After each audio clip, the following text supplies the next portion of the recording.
Sometimes, the biggest stories of freedom aren't the ones making all the noise. They're quieter, these really determined struggles. Yeah, exactly. And today, we're diving into one of those, the Mao movement in Samoa, a really powerful push for independence back in the early 20th century. Absolutely. It's such a crucial story. It's about a nation saying, we want our own path, resisting colonial powers, first Germany and then New Zealand. And largely nonviolently, which is fascinating. That's a key part of it, yes. Yeah. And understanding why it meant so much, why it still resonates so deeply with the Samoan people, that's really important. Right. That's our core question today, isn't it? Why was the Mao movement so fundamental to Samoan identity and their future? So, where should we start? Maybe the early days. Good place. So late 19th, early 20th century, you've got Western powers, Britain, Germany, the U.S., all interested in Samoa. Strategic location, I assume? Economic potential? Precisely. The usual drivers. Eventually, the islands get split. Western Samoa ends up under German control around 1900. Then later New Zealand takes over. Yes. After World War I, around 1914, New Zealand administers it, technically under a League of Nations mandate from 1920. Okay, so foreign control. But the Samoans didn't just, accept it quietly. I read about the Maua Pool around 1908. That's right, the Maua Pool, an early organized resistance against the Germans. It seems to have been sparked specifically by a dispute over a copra business run by Samoans. So an economic trigger. Partly, yes. But it was broader, too. It was pushback against German attempts to, change traditional Samoan life, centralize power in a way that didn't fit. And there was a leader, Lowaki. Lowaki Namulolomamo, a significant orator chief. He was central to it. But the Germans suppressed it pretty firmly. Lowaki and other leaders were exiled, sent to Saipan in 1909. Wow, exiled. But it showed that spirit was there early on. Definitely. That desire for autonomy, for Fa Samoa, the Samoan way to be respected, it was clear. So fast forward. New Zealand's in charge. Did things get better or worse? Well, that's the thing. Hopes might have been there, but frustration actually grew under New Zealand rule. There were economic grievances, definitely. Like what kind of issues? Policies that Samoans felt weren't working for them, but also a deeper sense that their traditional structures, their matai system, their culture, it wasn't being respected. A sort of paternalistic approach from New Zealand. You could say that. Authoritarian, even. Many Samoans felt it was controlling, dismissive of their ways, just not listening. And then came something truly awful, the influenza pandemic. Yeah. 1918, utterly catastrophic. It's widely believed it arrived on a New Zealand ship, the SS Tulun. And the death toll was Huge. Unbelievably high. Yeah. Estimates are around 22% of the entire population died. Just think about that impact. 22%. It's hard to grasp. And what really fueled the anger, the deep resentment, was the contrast with American Samoa right next door. What happened there? They had an effective quarantine. They kept the pandemic out. So Samoans looked at that and saw New Zealand's administration as having failed catastrophically. You can see how that would become a major catalyst. A sense of betrayal, almost. Absolutely. It poured fuel on the fire of the independence movement, a real turning point, born from immense tragedy. Okay, so that sets the stage for the new Mao movement to really gain strength. The name itself, Mao, what does that signify? Mao is a powerful word in Samoan. It means resolution, or an opinion that's firmly held, unwavering, a testimony. So like a declaration. Exactly. It also carries connotations of strength, of being decided. The name itself is a statement of intent. And they had a rallying cry, didn't they? Samoa mo Samoa. Samoa for Samoans. Simple. Powerful. It perfectly captured their goal, self-determination. Now, something I found interesting was the role of people with mixed Samoan and European heritage. Yes, that's a really important dynamic. People sometimes call it afakasi. They often occupied a sort of in-between space. Which could be difficult, I imagine. It could be. Prejudice existed, but their position also gave them, cross-cultural understanding connections. They could bridge worlds in a way. And became leaders in the movement. Some did, yeah. Olaf Fredrik Nelson is probably the most prominent example. His father was Swedish, his mother Samoan. He was a successful businessman, articulate, and became a key organizer and financial backer for the Mao. Okay, so Nelson's a big figure, and the Mao's methods mostly nonviolent, you said. What did that actually look like on the ground? They were incredibly organized and creative, actually. They set up village committees, basically running things parallel to the official administration. Like an alternative government? Kind of, yeah, at the local level, a direct challenge. Then there were boycotts, refusing to buy imported goods or shop at European stores. Hitting them economically. Exactly. And the big one, tax refusal. Just refusing to pay taxes to the New Zealand administration.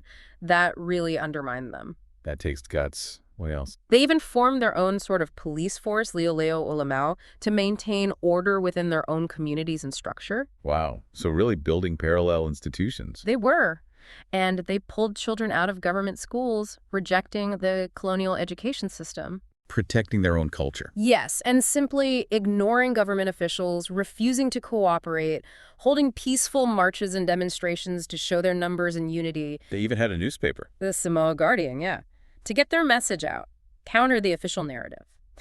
And they adopted a uniform, that navy blue lava with a white stripe, a visual symbol of belonging to the Mau. It sounds incredibly comprehensive. And you mentioned women stepping up. Hugely important. When the administration started targeting male leaders, arresting them, exiling them, the women formed the Women's Mau. They kept the resistance going. Meetings, rallies, protests, they were vital. That's often an unsung part of these movements. So key leaders, we have Lawaki early on, then Olaf Nelson. Right, and after Nelson was exiled, which happened in 1927. So they did manage to remove him for a time. Yes, they deported him. After that, Tupua Tamasese Lealofi III, a paramount chief, really became the central figurehead. A paramount chief, so he carried immense traditional authority. Immense authority and respect, and he was deeply, deeply committed to nonviolence. His leadership was crucial for holding the movement together, especially its moral core. And again, the women of the Women's Mau alongside him. Absolutely critical. Their resilience shouldn't be underestimated. How did New Zealand view all this initially? Did they take it seriously? Not really at first. The common colonial attitude, they tended to dismiss it. They often claimed it was just a few agitators like European traders or figures like Nelson stirring up trouble among Samoans who were supposedly content otherwise. Underestimating the actual depth of feeling among Samoans themselves. Completely. They didn't grasp the genuine desire for self-determination. And that led to harsher responses. Yes. As the Mau grew and its tactics became more effective, the administration cracked down. They passed laws specifically allowing them to deport people. Like Nelson? Exactly. They brought in warships, Marines, shows of force, arrests and imprisonment of Mau supporters became more frequent. Trying to break the movement through intimidation and removing leaders. That was the strategy.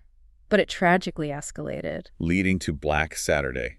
Tell us about that day. It sounds ominous. It was horrific. December 28th, 1929, there was a peaceful Mau procession in Apia. They were apparently welcoming back some members who'd been exiled, or perhaps Nelson's lawyer accounts very slightly. Tupua Tamasese was leading it. Okay, a peaceful gathering. Entirely peaceful. But the police decided to try and arrest one of the Mau leaders, or secretaries, who was marching. During the procession. Yes. Things got chaotic, and then the police opened fire on an unarmed crowd with rifles and even a Lewis machine gun. A machine gun. On unarmed protesters. Yes, it's shocking. Tupua Tamasese Lealofi III himself was shot while trying to calm things down, urging peace from his followers. He was killed. He was mortally wounded, shot from behind apparently. 10 other Mau supporters were also killed that day. A devastating loss of life. And his final words, they're quite famous, aren't they? Incredibly powerful. He reportedly said something like, "My blood has been spilt for Samoa. I am proud to give it. Do not dream of avenging it as it was spilt in peace. If I die, peace must be maintained at any price." Wow. Even in death, committed to nonviolence. It's profoundly moving, and those words cemented his status as a martyr for the cause and reinforced that commitment to peaceful resistance. What was the official reaction to the killings? Was anyone held accountable? There was a coroner's inquest. It actually found that the rifle fire, at least, was unnecessary. But despite that finding, no police officer was ever prosecuted. So no justice in that sense. Yeah. Did Black Saturday break the movement? Quite the opposite, actually. It horrified people, yes, but it also strengthened their resolve. It galvanized the resistance, became a symbol of the price being paid for freedom. And this is where the Women's Mau became even more crucial. Absolutely. With Tamasese dead and other male leaders targeted, the women really stepped into the breach. They organized, they held meetings, they continued the protests, they kept the flame alive, you could say. Their determination must have been incredible. It really was. They even managed to get some international attention for the cause. They were absolutely central to the movement's survival and continuation. So, despite the tragedy, despite the repression, the movement endured. How did Samoa finally get to independence? Well, things started to shift, albeit slowly.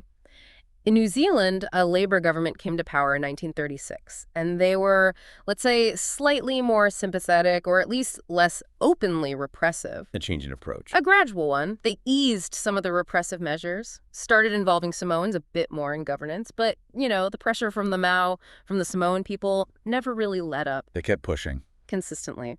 And finally, after years more of negotiation and continued pressure, Western Samoa achieved independence on January 1st, 1962. A huge moment, decades in the making. A landmark victory, not just for Samoa, but significant for decolonization across the Pacific. And much later, in 2002, New Zealand Prime Minister Helen Clark did offer a formal apology for the injustices of that colonial era, including Black Saturday. An important acknowledgement. So let's circle back to our main question.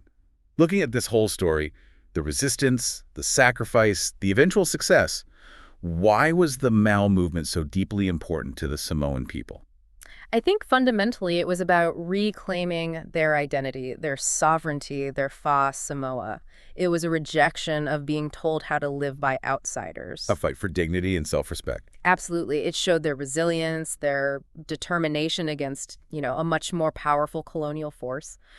The fact that they achieved it largely through non-violent means, despite provocation like Black Saturday, is a source of immense pride. And the figures involved, like Tamasese's. His martyrdom, his final words that's woven into the national story.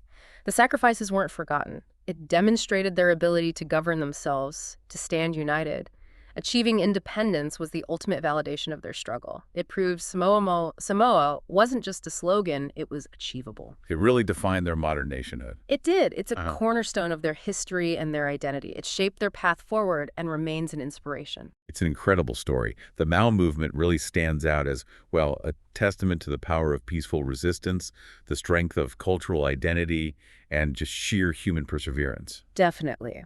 The courage shown by ordinary Samoans, the leadership, especially figures like Tupua Tamasese, and the absolutely vital role of the women it's inspiring. A crucial piece of history, not just for the Pacific, but globally, when we think about decolonization and struggles for self-determination.